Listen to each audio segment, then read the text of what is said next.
Mounting a MagnaLatch Top Pull model child safety gate latch is quick and easy on most gates. The latch comes supplied with 12 self-drilling screws, 6 for the latch body and 6 for the striker body, plus a special latch body height adjustment screw. For child resistance purposes, the MagnaLatch release knob needs to be mounted at least 1500 mm above the finished ground surface.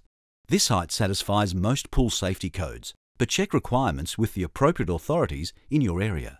All the self-drilling screws can be installed using only a standard battery drill with number 2 Phillips head drive. The latch has vertical and horizontal alignment markers to ensure you align and adjust it correctly.